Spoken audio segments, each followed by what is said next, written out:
I was recently with a new friend and wanted to speak Spanish, but my mind went blank. Trying to form a sentence in a new language is hard under pressure. We don't want to freeze. Luckily, Spanish has the same basic components as English for sentences: the subject and the predicate, sujeto y el predicado. We're going to use these two things to hobble together sentences in real time. We're going to do it by going through three things: who or what the subject is, verbs for be, do, and have, and how to change the verb endings so it's said correctly. This will give us some tools to use out in the wild when we're under real-world pressure. Welcome to Spanish 103. I'm Jim Hart. They say the teacher learns more than the student. I sure hope so, because I'm meeting my parents-in-law for the first time in less than 90 days, and they only speak Spanish. My goal here is to make videos teaching what I learn as I go. I want videos I'm willing to listen back to and practice with so that my learning is accelerated. If you're learning Spanish as well, I invite you to add comments and on what has worked best for you. I'd love to hear all about it. Okay, let's get into today's learnings. Firstly, what's a subject and what's a predicate? The subject is who or what the sentence is about: the person, place, thing, idea, or concept, usually expressed as a noun, pronoun, or naming phrase. The predicate is everything else, but must at least have a verb. So a simple sentence has to be about something that is or does something, like Johnny ran. Johnny is the subject, the who. Ran is the verb, and the predicate in this case, what he did. The next layer a predicate needs is a direct object, like Johnny ran the race, where Johnny is the subject, ran the race is the predicate. The race is the direct object within the predicate. It's what it was that he was running. Okay, let's stick with the present tense for this session. In the sentence, I have a house, the subject is I, the predicate is have a house, the verb is have, and the direct object is of the predicate is house or a house. In Spanish, I is yo. We like to simplify sentences in Spanish. We don't need to use the subject as a separate word. It's often blended into the verb instead. So the verb for to have is tener. To have, tener. I have is tengo. The O added to the end of the verb expresses I. So we can simplify I have a house to tengo una casa. Tengo una casa. How do you say I have a house? What if we want to make a house? To say I make a house, the verb for to do or to make is hacer. It's a silent H, hacer. To say I make, we change the verb from hacer to hago. Staying in the present tense and saying I make a house, I make is hago and a house is una casa. I make a house is hago una casa. Hago una casa. How do you say I make a house?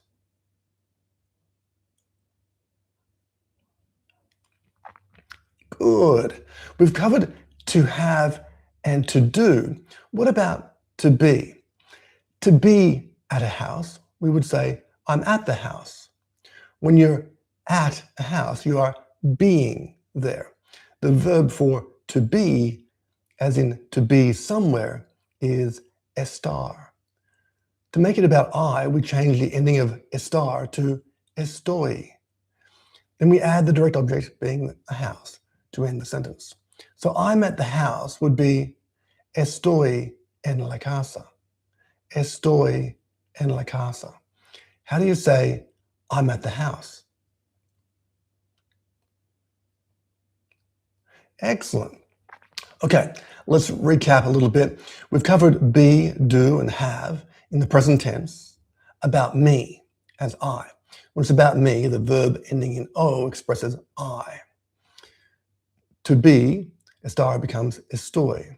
To do, to make, hacer becomes hago. And to have, tener, becomes tengo. All right, how about we spice things up a little bit? Let's keep it in the present tense, but make the sentence about you. You in Spanish is tú, T with a U and an accent, tú. And the verb endings change to as or es. To be is estar. Your being at, you're at, is estás, estás. To do or to make is hacer. You make is haces, haces. To have is tener. You have is tienes. Let's try and say you're at the house. If to be is estar, we need to change the ending of the verb to as. So estar becomes estás. You're at the house is estás una casa. Estás una casa. How do you say you're at the house? Let's try and say you make a house. You is tú. To make is hacer. For you, we change the verb ending to es. Hacer becomes haces. You make a house is tú haces una casa. Tú haces una casa. How do you say you make a house? Let's try and say you have a house. To have is tener. You have becomes tienes. You have a house is tienes una casa. Tienes una casa. How do you say you have a house? Good, well done. Okay, what about we? How can we say we are at the house? We make a house. We have a house. We in Spanish is nosotros. And the verb endings change to hemos or amos. So to be, estar, becomes estamos. To do or to make is hacer, and it becomes hacemos. To have, tener, becomes tenemos. So if we're going to say we are at the house, it breaks down to we is nosotros, are, being at, is estamos. We are out the house is nosotros estamos en la casa. Nosotros estamos en la casa. How do you say we are at the house?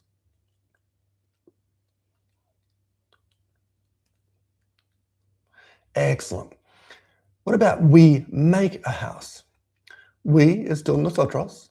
To make is hacer, which becomes hacemos. So we make a house is nosotros hacemos una casa. Nosotros hacemos una casa. How do you say we make a house?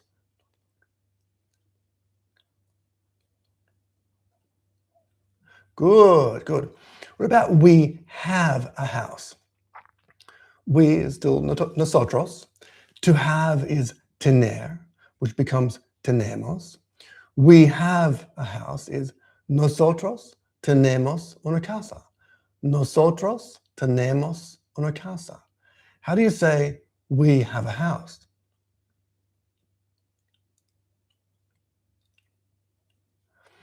Perfect. Well done. Okay, we've covered a lot. We now know that the subject is who or what you're talking about. And we've now got verbs for to be, to do, and to have. And those same verbs using the correct verb ending based on I, you, or we. To be is estar and becomes estoy, estás, or estamos for I, you, and we. To do or to make is hacer and becomes hago, haces, or hacemos. To have is tener, which becomes tengo, tienes, or tenemos for I, you, or we contexts. Breaking down what I want to say into chunks seems to make it easier. The subject and the predicate, sujeto y el predicado. If you have tips on learning Spanish, please add some comments below.